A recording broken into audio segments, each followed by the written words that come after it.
ऐसा क्यों होता है कि हर कोई different perspective, different personality, different attitude लेके सबके पास होता है, and that is what is the main reason for their कि वो मतलब लाइफ में कहाँ पहुँचते हैं. बट ऐसा क्यों है? Why everybody is not like, why the perception is not positive for everybody, even if I will not say positive but perceptions, या मतलब प्रोडक्टिव क्यों नहीं है सबके? Why they are so distorted? Don't you think that everybody is so distorted?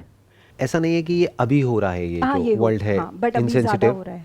नहीं नहीं, ज़्यादा नहीं हो रहा है, अभी कम हो रहा है. क्योंकि अगर आप ध्यान से हिस्ट्री को उठा करके देखेंगे, पिछले ज़्यादा पीछे मत जाइए, 100-200 साल भी पीछे चले जाएं, तो जिस लेवल पे वॉर्स होती थी और जिस लेवल पे डिस्ट्रक्शन होता था मास लेवल पर, जिस लेवल पर ऐसा ऐसा टॉर्चर होता था लोगों का, जब जैसे एक राज्य है, उसका कोई राजा है, किसी दूसरे राज्य के राजा ने उस पर अटैक किया और जब वहाँ पर उसको ऑक्यूपाई कर लिया, तो वहाँ पर लोगों के साथ में क्या होता था, अगर उसको हम स्टडी करेंगे हिस्ट्री में, तो हमको क्लियर हो जाएगा that we are currently living in the best possible time as far as a comfortable life is concerned. इतना कंफर्ट आज से पहले कभी भी नहीं था. लाइफ कंफर्टेबल हो रही है, आप सही बोल रहे हैं, बट माइंड तो सेटल नहीं हो रहा है. माइंड तो डिस्टॉर्टेड ही लग रहा है. उसके पीछे एक रीज़न है. जो आप माइंड की बात कर रहे हैं, that's a different ball game all together. Basically पहले के ज़माने में क्या था, जो नीड्स थी वो प्रॉपरली वेल डिफाइंड थी. हाँ. उस टाइम पे कैपिटलिज्म और the concept of this brands and advertising and products and services or these unlimited desires, that was not there. This internet was not there. Right. Television भी होता था, उसमें limited एक दो कुछ सीरियल्स आते थे पूरे हफ्ते में. आज की डेट में क्या हो रहा है, ये मीडिया इतना ज़्यादा पेनिट्रेट हो चुका है कि जिसकी वजह से क्या हो रहा है कि लोगों के जो डिज़ायर्स हैं वो बहुत ज़्यादा बढ़ गए हैं. राइट. तो ये प्रॉब्लम्स डिज़ायर के लेवल पे है. लाइफस्टाइल तो कंफर्टेबल हो गया है, लेकिन माइंड के लेवल पे हम अनसेटल्ड हैं. क्यों? क्योंकि कितना भी मिल जाए वो कम पड़ जाता है. राइट. जो अमीर है वो भी गरीब है इन कंपैरिजन टू जो उससे ज़्यादा अमीर है. Right. Because in comparison to their neighbour और देयर रिलेटिव्स और देयर फ्रेंड्स, वो अभी बहुत पीछे हैं. तो सब एक रेस में भाग रहे हैं. राइट. तो कोई भी रेस हो, चाहे वो बच्चों की हो चाहे बड़ों की हो, जो भी हारता है वो रोता है. बच्चों को आप देखो ना, जब भी रेस होती है, जो जीतता है वो खुश हो जाता है, जो हारता है वो रोता है. तो एक रेस चल रही है हम सबके माइंड में, और सब कुछ और कॉम्प्लिकेटेड होता चला जा रहा है. डिस्ट्रैक्शंस बहुत ज़्यादा बढ़ गई हैं, एडिक्शंस बहुत बढ़ गए हैं तरह तरह के. मेंटल डिसऑर्डर्स के बारे में देखे जाए तो जो हमने पहले कभी सुने नहीं थे, ADHD इन किड्स, ऑटिज्म बहुत बढ़ गया है. पहले इतने ऑटिस्ट चाइल्ड नहीं दिखते थे. Right. तो सर ये सब नेगेटिव एस्पेक्ट्स हैं मॉडर्नाइजेशन के. And this is kind of inevitable. ये और बढ़ेगा अभी धीरे धीरे. ये जो साइकोलॉजिकल डिसऑर्डर्स हैं ये और बढ़ेंगे, क्योंकि अगर हम किसी भी डेवलप्ड इकोनॉमी को देखते हैं तो हम आइडिया लगा सकते हैं कि वहाँ पर क्या हो रहा है और यहाँ पर क्या होने वाला है. राइट. देखो, बेसिक प्रॉब्लम क्या है कि जब तक एक इंसान बिजी होता है ना, कि मेरे को काम करना है अपना पेट भरने के लिए, अपनी फैमिली का पेट भरने के लिए, तब तक कोई प्रॉब्लम नहीं होती. तब तक सिर्फ एक प्रॉब्लम होती है कि भाई मेरे को पैसा चाहिए कमाना है. ताकि मेरे को रोटी मिल जाए, घर मिल जाए, कपड़े मिल जाए, मेरे बच्चों को एक अच्छी एजुकेशन मिल जाए. जब ये सब हो जाता है तब एक्चुअल में साइकोलॉजिकल प्रॉब्लम शुरू होती है. राइट. एक है फिजिकल लेवल पे प्रॉब्लम्स, एक है साइकोलॉजिकल प्रॉब्लम्स. तो फिजिकल प्रॉब्लम कब तक है? जब तक कि फिजिकली फाइनेंशियली आप प्रॉब्लम में है. बट जैसे ही वो अचीव हो जाता है, अब एक्चुअल में करने के लिए कुछ भी नहीं है. राइट. अब आपके पास में इतना पैसा है कि आप बैठे बैठे खा सकते हो और आपकी फैमिली भी खा सकती है. तो अब करें क्या? अब खाली हो गए, और कहते हैं ना खाली दिमाग शैतान का घर. तो अगर माइंड को अगर कंस्ट्रक्टिव किसी जगह पे ना लगाया जाए, तो mind bye it's very nature is destructive, because it's isolated and fragmented. Mind क्या है? आपका एक मैं है जो औरों के मैं से अलग है. तो दो मैं की आपस में लड़ाई होगी. एक मैं आइडेंटिफाइड है एक ग्रुप से, एक मैं आइडेंटिफाइड है किसी और ग्रुप से. तो ये दो ग्रुप्स बन जाएंगे और इन दो ग्रुप्स की आपस में लड़ाई चलेगी. ये ग्रुप्स फैमिली में भी होंगे, फ्रेंड्स में भी होंगे, सोसाइटी में भी होंगे, दो लोग नेशन में भी होंगे, सब में होंगे. तो कॉन्फ्लिक्ट अभी इतना ज़्यादा है कि सबके अंदर एक मैं है, सबके अंदर एक राजा है. Right. सब रूल करना चाहते हैं. Right. हर लेवल पे. तो यहाँ पे इतना ज़्यादा कॉन्फ्लिक्ट हो गया है. That is what I am saying, just because of mind नहीं. नॉट बिकॉज ऑफ माइंड, इसको थोड़ा सा हमको करेक्ट करना पड़ेगा. Because of wrong understanding. Because what is mind? Are we calling brain as mind? Brain is not mind. Brain में जो information feeded है, जिसके बेस पर हम सोचते हैं, वो माइंड है. वो माइंड है. So mind is thought, mind is thinking. Now what is the root of thinking? Thinking किसके बेस पे चलती है? On the basis of understanding. जो भी आपको समझ आता है उसी के बेस पे तो थिंकिंग. मैं कहूंगा इसके बारे में कुछ सोच के बताओ, ये जो कप है, क्या सोचोगे? जो भी इसके बारे में इंफॉर्मेशन अंदर फीडेड है, जो भी आपकी समझ है इससे रिलेटेड, उसी के बेस पे तो सोचोगे। हाँ, उतना ही बताएंगे। या तो आप कहोगे अच्छा है, या कहोगे बुरा है, या फिर कहोगे ना ये अच्छा है ना बुरा है, जैसा है सो है। तो एक हो गया थिंकिंग बेस्ड अपॉन रियलिटी, यानी एज इट इज देखना उसको। एक है बेस्ड अपॉन जो आपकी अपनी प्रेफरेंस है उसके अकॉर्डिंग देखना, अपने डिजायर्स और फियर्स के अकॉर्डिंग देखना। Right. So the moment you start seeing things as it is, as they actually are, जो देखना बहुत ही सिंपल है लेकिन हमको कॉम्प्लिकेटेड लगेगा क्योंकि हमारी ऐसी आदत नहीं है। राइट। हम चीजों को एज इट इज नहीं देख सकते, हम उसको उस तरीके से देखते हैं जैसे हमको सिखाया गया है, जैसी हमारी ट्रेनिंग है। फॉर एग्जाम्पल, मैं आपको एक सिंपल सा एग्जाम्पल देता हूं, बड़ी आसानी से रिलेट करेंगे। बायोलॉजिकली हमारे अंदर कुछ ऐसा है जो कि जानवरों से अलग नहीं है। तो हमारे अंदर हम चाहे चाहें या ना चाहें कुछ ऐसे थॉट्स आएंगे जो सोसाइटी के पॉइंट ऑफ व्यू से गलत है। अब आप क्या करोगे? एक तरफ से आपको सिखाया जा रहा है कि ऐसे थॉट्स नहीं आने चाहिए, बट वो तो आ रहे हैं। तो अब आपके अंदर आएगा गिल्ट। हाँ। आप अपने आप को कहोगे कि यार मैं कितना घटिया इंसान हूं, मैं क्या सोच रहा हूं, ये कैसे थॉट्स आ रहे हैं मेरे अंदर। जितना आप ये बोलोगे उतना ही वो थॉट्स और ज्यादा आएंगे। राइट। तो एक है जो एक्चुअल में हो रहा है एट अ बायोलॉजिकल लेवल, जिसकी वजह से वो थॉट्स और वो फीलिंग्स और वो इमोशंस ट्रिगर हो रहे हैं। एक है the concept of right and wrong, जो इस सोसाइटी ने हमारे ऊपर इंपोज किया हुआ है based upon what is convenient for the society, right. Not for the individual. Not for the society is not design for the individual, right. But thoughts आते हैं at the level of an individual. अब एक बहुत बड़ा clash आ गया, क्योंकि अगर उन थॉट्स के हिसाब से आपने एक्ट किया तो ये सोसाइटी आपको बॉयकॉट कर देगी। Right, that is what. Act नहीं किया तो अंदर एक कॉन्फ्लिक्ट चलता रहेगा, यही तो प्रॉब्लम है। आप अपने आप को ही उल्टा बोलते रहोगे। तो ये सारी की सारी जड़ है। ये मैंने एक बहुत ही छोटे से एक एस्पेक्ट को टच किया है। अंदर जो कॉन्फ्लिक्ट चलते हैं उनमें से एक को, ऐसे अनलिमिटेड कॉन्फ्लिक्ट्स हैं और उनको एक एक करके रिजॉल्व करना होता है। उसको रिजॉल्व करने के दो तरीके हैं। एक है आप किसी थेरेपी के लिए जाइए, किसी थेरेपिस्ट के पास में, वो क्या करेंगे, एक एक करके देखेंगे कि आपके अंदर किस किस तरह के इश्यूज हैं, अपने पास्ट से रिलेटेड, प्रेजेंट से रिलेटेड और फ्यूचर से रिलेटेड, और एक एक करके उसको सॉल्व करेंगे। Right, right. They will solve that particular problem जिसकी वजह से वो सब कुछ ट्रिगर हो रहा है अंदर, वो एंजाइटी, वो फियर, वो थॉट्स जिसको आप नेगेटिव बोलते हो, वो ट्रिगर हो रहे हैं। एक तरीका ये है। दूसरा तरीका है कि आप एक एक करके सॉल्व ना करें, एक झटके में अपनी सारी प्रॉब्लम्स को सॉल्व कर दें in one shot. The way out is to understand what mind is, not how to control your mind और हाउ टू स्टे पॉजिटिव और how to change your thoughts.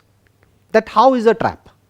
The moment you ask how to someone, अब वो आपको एक system देंगे, एक process देंगे, कुछ टिप्स देंगे, कुछ सजेशंस देंगे जिसको आपको फॉलो करना है। अब आपके माइंड में फिर से दो क्रिएट हो गए, एक है जो करना चाहिए, एक है जो आप एक्चुअल में कर रहे हो। अपने अंदर कभी आप झांक करके देखो कितना कॉन्फ्लिक्ट होता है। हम सोचते कुछ और है, करते कुछ और है। तो आप एक्चुअल में क्या हो, जो आप सोचते हो या जो आप करते हो? बच्चों को हम कहते कुछ और है करने के लिए, हम खुद कुछ और करते हैं। राइट। तो there is so much of conflict there जिसकी कोई हद नहीं है। तो अब क्या किया जाए? अब इस सब का क्या सोल्यूशन है? Understand what mind is. वो किसी बुक में आपको आंसर नहीं मिलेगा, खुद समझना पड़ेगा। झांक करके देखो अपने अंदर, तो आपको नजर आ जाएगा थॉट क्या होता है, फीलिंग क्या होती है, इमोशन क्या होता है। उससे आप टाइम से फ्री हो सकते हैं। The concept of time which is past, present and future.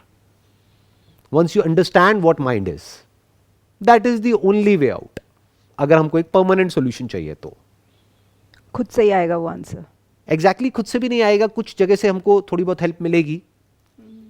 अब वो आपको फिगर आउट करना होगा कि कौन पर्सन है जो एक्चुअल में इसको फिगर आउट कर चुका है या कर रहा है, और कौन है जो फेक कर रहा है। फॉर एग्जाम्पल, आप मेरी वीडियो सुनते हैं तो आप हो सकता है अपने माइंड में बोलेंगे नहीं नहीं नहीं नहीं, इसको तो सब पता है। हो सकता है मुझे कुछ भी ना पता हो सकता है मुझे सब कुछ पता हो। तो वो आपको समझना है कि किसको कितना पता है, कौन किस लेवल तक गया है। हो सकता है बाहर से देखने में आपको लग रहा होगा कि अरे ये पर्सन तो बहुत ही सॉर्टेड है, कितना पीसफुल है, कितना काम है। उसने अपना एक ऐसा पर्सोना क्रिएट किया हुआ है, तो आपको ये लग रहा है कि इसके पास में सारे आंसर्स हैं। तो आप वहां पर जाकर के हाथ जोड़ करके उनके पैरों में बैठ जाओगे और कहोगे गुरुजी आप बताओ मुझे क्या करना है। Right. हो सकता है उसको खुद ही कुछ ना पता हो। अब किसको पता होगा कि उसको पता है नहीं पता है? वो जो उससे भी आगे निकल चुका है in terms of exploring what mind is. वो तो पकड़ जाएगा एक सेकंड में, आप नहीं पकड़ पाओगे। Right, right. तो अब आप फंस गए। क्योंकि जो बच्चा खुद नर्सरी में है उसके लिए तो चाहे कोई 5th स्टैंडर्ड में हो, चाहे 10th में हो, चाहे पोस्ट ग्रेजुएट लेवल पे हो, सारे सीनियर सब सीनियर है, सही। उसको तो पता ही नहीं। तो आपको ढूंढना होगा ऐसे कौन लोग हैं, ऐसे लोग हैं दुनिया में या थे पास्ट में जो काफी डीप में गए हैं, तो वहां से आपको कुछ पॉइंटर्स मिलेंगे। तो फिर आपको खुद ही अपने माइंड के अंदर झांक करके देखना होगा और आराम से स्टेप बाय स्टेप समझना होगा। ये काम ना आसान है ना मुश्किल है, बट मैं ये कहूंगा ये काम जरूरी है। जरूरी है, राइट। अगर आप मानते हैं आपके लिए आसान है तो एक्चुअल में बहुत आसान है ये काम। बट सर समझने की जरूरत फील होनी चाहिए। Right, absolutely. वो जरूरत फील होनी चाहिए अंदर से कि वो कितना जरूरी है, और चाहे फील हो या ना हो, जरूरी तो है ही। बिल्कुल ऐसा है कि चाहे आपको जरूरत फील हो या ना हो, हवा की और पानी की जरूरत तो है। माइंड डिस्टर्ब्ड है, इसमें कोई डाउट नहीं है। किसका डिस्टर्ब्ड है? जो भी अपनी बेसिक जो नीड्स हैं, फाइनेंशियल नीड्स, उससे ऊपर उठ गया है, उन सबका माइंड डिस्टर्ब्ड है। ये फैक्ट है, ये कोई इल्यूजन नहीं है। Right right right. तो एक प्रॉब्लम है जिसका सोल्यूशन तो चाहिए। अब वो सोल्यूशन कहां से आएगा, कब आएगा, कैसे आएगा, वो उस इंसान को फिगर आउट करना है। या मुझे सोल्यूशन निकालना भी है, या मुझे सिर्फ एस्केप चाहिए। एस्केप क्या है? छोड़ो इन सब चक्करों को। नहीं है, एस्केप्स हैं। हाँ, एस्केप्स क्या है? But they are temporary. Right, temporary solutions हैं, बट टेम्पररी को आप परमानेंट में भी कन्वर्ट कर सकते हो। वो क्या है? डेली रात को ड्रिंक करो और सो जाओ, माइंड ब्लैंक हो गया। Right right. अपने ध्यान को डाइवर्ट कर दो, कुछ और चीजों में लगा दो, प्लेजर्स में इंडल्ज हो जाओ, ये हाँ, कर लो, तो वो कर यही लो। चल रहा है शायद, यही चल रहा है, और यही क्या चल करेंगे? रहा है। सब भाग रहे हैं, राइट, अपने आप से कुछ ना कुछ एडिक्शन लेके बैठे हुए हैं, Right. जिससे वो रियलिटी से दूर हो सके। तो यही कर रहे एंड हैं that sir will sub. Take you far from reality, that will not bring you close to reality, क्योंकि अब आप कहीं और ही जीने लग जाओगे। देखो, एक है आप वहां जियो जो आप खुद अपने बारे में सोचते हो, राइट। एक है आप वहां जियो जो और लोग आपके बारे में सोचते हैं, वो एक और लेयर है। बहुत सारे लोग वहां जी रहे हैं कि और हमारे बारे में क्या सोचते हैं। आपको कैसे पता और आपके बारे में क्या सोचते हैं? You can never know that, क्योंकि जो वो बोलेंगे वो झूठ होगा। आपके मुंह पे कोई थोड़ी ना बोलेगा जो सच है, वो तो पीछे से वो आपस में बात करेंगे ना। Right right right. एंड उनके पास में टाइम कहाँ है आपके बारे में कुछ भी सोचने का? Right right. बट सब फेक ही जी रहे हैं ना, सब Right. दूसरे के लिए ही जी रहे हैं। राइट, तो आप पेरेंट्स के लिए पढ़ाई करते हो, आप जो भी करते हो दूसरे के लिए ही कर रहे होते हो। I think through out your life बहुत स्मॉल पोर्शन होता है जब आपको मिलता है कि आप अपने लिए कुछ सोच रहे हो, कर रहे हो। नहीं, हम बोलते हैं कि हम इसके लिए कर रहे हैं, उसके लिए कर रहे हैं, करते हम सब कुछ अपने लिए ही है। Right right. At the centre of everything is me.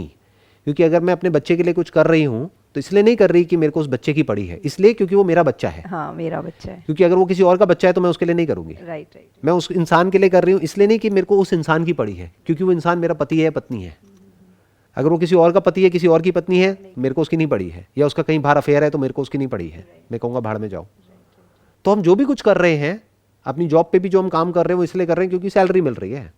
कल अगर सैलरी मिलना बंद हो जाए तो ये जो है ना कि आई लव माई वर्क और ये वो सब खत्म। तो जो भी हम करते हैं वो करते खुद के लिए ही है, लेकिन हम बिल किसी और के नाम पे फाड़ देते हैं कि हम ये तुम्हारे लिए कर रहे हैं। ये बहुत कॉमन है इंडिया में। फॉर एग्जाम्पल, कोई आदमी है, उसके अपने ड्रीम्स हैं, अपने एम्बिशंस हैं, या वो बहुत ही ज़्यादा ग्रीडी है और पैसे के पीछे वो पागल है, तो वो पैसे के पीछे भाग रहा है, अपनी फैमिली की तरफ उसका ध्यान भी नहीं है। लेकिन वो फैमिली को आकर के क्या बोलेगा कि ये सब मैं तुम्हारे लिए ही तो कर रहा हूँ। वो उनके लिए नहीं कर रहा है, वो खुद के लिए कर रहा है, क्योंकि फैमिली को तो वो चाहिए ही नहीं। फैमिली तो कह रही है हमको तो आपका टाइम चाहिए, हमको तो पैसा चाहिए ही नहीं। बट अगर उसने ये बोल दिया तो अपनी नजरों में गिर जाएगा ना, अपनी नजरों में भी और औरों की नजरों में भी। तो वो गिरना नहीं चाहता है, वो गलत प्रूव नहीं होना चाहता और वो है। दूसरों को ये दिखाना चाहता है कि मैं कितना पैसा कमा सकता हूँ। नंबर 1, मैं कितना पैसा कमा सकता हूँ। दूसरा, वो ये दिखाना चाहता है कि मैं कितना अच्छा पति हूँ, मैं कितना अच्छा बाप हूँ, मैं कितना अच्छा इंसान हूँ, देखो मैं सोसाइटी के लिए भी कितना कुछ करता हूँ। तो वो क्या करेगा, अगर कहीं चैरिटी भी करेगा तो चुपचाप नहीं करेगा, वो जा करके पहले से शर्त रखेगा कि मैं ये चैरिटी करूंगा, लेकिन यहां पर ये स्वर्ण अक्षरों में मेरा नाम होना चाहिए, तब मैं इतने पैसे दूंगा आपको, ऐसे नहीं दूंगा। Yeah, so the whole society is in very तभी तो the very distorted. They don't know कि कहाँ किस लिए कर रहे हैं, क्या कर रहे हैं. That is why I feel like that. तो how about you, sir? आपके बारे में एक क्वेश्चन पूछना चाहूँगी because last 5 minutes बचे. You once said that you are perfectionist. तो perfection is in itself is a myth, I would say, and you also agreed. तो ये एक आपके लिए एक स्ट्रगल नहीं होता है कि आप इसको कैसे हैंडल करते हैं? देखो, इसका एक प्लस पॉइंट भी है और माइनस पॉइंट भी है। माइनस पॉइंट क्या है कि आपके ऊपर प्रेशर क्रिएट होता है, बिकॉज परफेक्शन का कोई एंड नहीं है। परफेक्शन की कोई क्लियर कट डेफिनेशन नहीं है कि अब ये चीज़ परफेक्ट हो गई है या ये काम परफेक्ट हो गया है या मैं खुद परफेक्ट हो गया हूँ। वो कभी भी अचीव नहीं होने वाला है। तो it's a never ending process, that is one. तो वो माइनस पॉइंट क्या है कि आपके ऊपर प्रेशर हमेशा रहेगा कि मुझे और बेटर करना है और इम्प्रूव होना है और इम्प्रूव होना है। बट ये प्रेशर एक्चुअल में बुरा नहीं है, क्योंकि यही आपको भगाएगा सही डायरेक्शन में। अच्छा, number one. Number two, perfection का एक बेनिफिट क्या होता है कि if you are a perfectionist, perfectionist का मतलब क्या, not just for the heck of it, but actually you want to go at the very root of everything. कि अगर आप एक प्रॉब्लम सॉल्व करोगे तो टेम्पररी बेसिस पे नहीं करोगे, रूट से। पहले हमको परफेक्शनिस्ट की भी डेफिनेशन देखनी पड़ेगी क्या होती है। अगर हम परफेक्शनिस्ट उसको समझते हैं जो एक काम को बड़े अच्छे से करता है, तो वो परफेक्शनिस्ट नहीं है। परफेक्शनिस्ट मतलब कौन, वो काम को इस तरीके से डेलीगेट कर देता है या काम को इस तरीके से कर देता है कि दोबारा उसको काम करने की जरूरत ही ना पड़े। जब तक वो नहीं हो जाता तब तक वो उस काम को छोड़ता नहीं है। क्योंकि अगर वो एक काम में ही फंसा रह गया पूरी जिंदगी और उससे आगे बढ़ ही नहीं पाया, तो उसको परफेक्शनिस्ट थोड़ी कह सकते हैं। Right right. परफेक्शनिस्ट मतलब कि उसने उस काम का जो फाइनल जो गोल है उसको अचीव कर लिया। वो गोल क्या है, उस काम को ही खत्म कर दिया, द एंड ऑफ वर्क। तो ये आपको, ये जो माइंड की अभी हम बातें कर रहे हैं इतनी देर से, इसमें बड़ा हेल्प करता है। बिकॉज एक है सुपरफिशियल लेवल के सॉल्यूशंस जो उन लोगों के लिए है जो परफेक्शनिस्ट नहीं है। यानी क्या, उनको क्या चाहिए, शॉर्टकट चाहिए। उनको चाहिए कि अरे इतनी बातें मत करो, आप मेरे को ये बताओ मुझे करना क्या है, डेली कितनी देर मेडिटेशन करनी है और कैसे करनी है, क्या करनी है। आज आप एक से पूछोगे, फिर दूसरे से पूछोगे, फिर तीसरे से पूछोगे, तीनों अलग अलग बातें बताएंगे, फिर आदमी कंफ्यूज होकर के बैठ जाएगा, अब मैं क्या करूं। कोई बताएगा कुछ और, वो करेगा कुछ और। Right right. तो अंदर एक नया कॉन्फ्लिक्ट क्रिएट हो गया। पहली लाइफ में 36 प्रॉब्लम्स थी, अब एक नई प्रॉब्लम क्रिएट हो गई कि अब स्पिरिचुअलिटी में इसकी सुने उसकी सुने। ऐसा होता है ना। Right right. हाँ राइट। अब परफेक्शनिस्ट का मतलब क्या है, that you want to go to the very root of the problem. You will not settle for anything less than that. जब तक आप माइंड के सच को नहीं देख लोगे, खुद के सच तक नहीं पहुंच जाओगे at the deepest level of your being, तब तक आप नहीं रुकोगे। तो आप एक परफेक्शनिस्ट हो। तो वो तो कभी होगा नहीं ना। क्यों नहीं होगा, होगा, होता है। और वही एक सॉल्यूशन है। इतनी देर से मैं यही तो कह रहा हूं कि वो ही एक परमानेंट सॉल्यूशन है और कोई सॉल्यूशन नहीं है। You need to go to the very end of thought, कि थॉट कहां से पैदा होता है, कहां जाता है। क्या थॉट ही सब कुछ है? क्या मैं एक थॉट है, या थॉट से पहले भी मैं एग्जिस्ट करता हूं? Isn't thought just a word or a name given to a thing? Isn't thought an association between a sensation and the meaning given to that sensation? Without the meaning given to an experience, where is thought? Right. Without thought, where is thinker? क्या ये दो अलग अलग हैं, यानी कि thought and thinker, या दोनों को एग्जिस्ट करते हैं? Can thinker exist without the thought? Deep.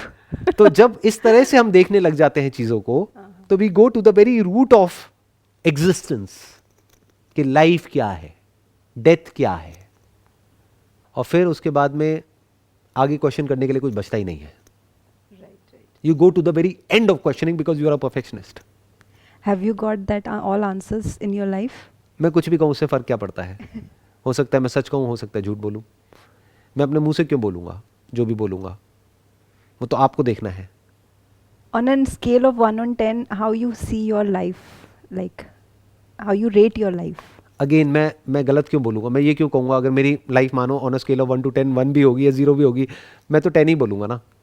मैं तो ऐसे ही प्रोजेक्ट करूंगा ना कि हाँ मेरा सब कुछ बहुत अच्छा है लाइफ में, मेरी रिलेशनशिप बहुत अच्छी है, मेरा ये अच्छा है वो अच्छा है, सब यही तो कर रहे हैं। नहीं तो But आपको कैसे पता कि सच क्या है और झूठ no, क्या but है? I don't expect that answer from you. You will tell as you are. Because I think you are not one of those masses. So if I ask you what in a scale of 1 on 10, if you say 10, if you rate 10, so that means you have achieved everything. There is no scope for further. आप ये कह सकते हैं, मैं ये rating नहीं करूंगा 1 to 10 और ये सब कुछ, मैं बस ये कह सकता हूँ कि I have reached the end of questioning. कि अब आगे और क्वेश्चनिंग करने के लिए कुछ बचा नहीं है। अच्छा, जो भी मुझे सही लगता चला गया मैं उसको भी क्वेश्चन करता चला गया, फिर और एक लेवल आगे गया, फिर और एक आगे, फिर और एक स्टेप आगे, और एक स्टेप आगे, और एक स्टेप आगे, और डीप में, और डीप में, और डीप में। अब द वेरी क्वेश्चनर डिजॉल्व्स, अब कोई क्वेश्चनर ही बाकी नहीं रह गया है। तो जब कोई क्वेश्चनर ही नहीं है तो क्वेश्चन कहाँ से सो होगा? Now what? नाउ अभी मैं आपसे बात कर रहा हूँ और जो भी मेरे एक्सपीरियंसेस हैं, थॉट्स हैं, वो आपके साथ में शेयर कर रहा हूँ। Now you have got all the answers and अभी ये आप दूसरों को स्प्रेड आउट हाँ, करना मतलब चाहते हैं। आप ये कह सकते हैं कि भाई कि अगर कोई जेन्युइनली कुछ समझना चाहता है या चाहती है, तो अगर उनके पास में कोई एक्चुअल में कोई क्वेश्चन है, तो जिस भी लेवल का जो भी क्वेश्चन है, अगर उससे रिलेटेड मेरे पास में एक्सपीरियंस है और अंडरस्टैंडिंग है, तो मैं जवाब दे सकता हूँ। For example mind, thoughts, feelings, emotions, beyond that, क्योंकि ये तो सब आपके पास भी है, मेरे पास भी है। बट अगर कोई ऐसा क्वेश्चन पूछेंगे जिससे रिलेटेड मेरे को कोई एक्सपीरियंस नहीं है, तो मैं बोल दूंगा मेरे को नहीं पता। फॉर एग्जाम्पल कि भाई जॉब में क्या करते हैं, कैसे करते हैं, मुझे नहीं पता क्योंकि मैंने कभी जॉब करी नहीं। Right, right. बट बिजनेस के बारे में पूछेंगे तो मैं बता सकता हूँ, माइंड के बारे में पूछेंगे तो मैं बता सकता हूँ। Mind is the question which everybody is looking, मतलब माइंड को कैसे, I don't know, everything related to mind. तो मैं इसको सेशन को यहाँ पे एंड करता हूँ कि ये मत पूछिए how to control your mind, how to think positive, और ये वो, ये हाउ को हटा दीजिए। ये पूछिए अपने आप से, व्हाट इज माइंड? ये माइंड है भी या नहीं है? हो सकता है माइंड हो ही ना। कहीं ऐसा तो नहीं है किसी ऐसे भूत से लड़ने के लिए आप एक रास्ता ढूंढ रहे हैं जो भूत एक्चुअल में है ही नहीं। Right, right, right. What is mind? अगर माइंड है तब तो कुछ करना पड़ेगा ना।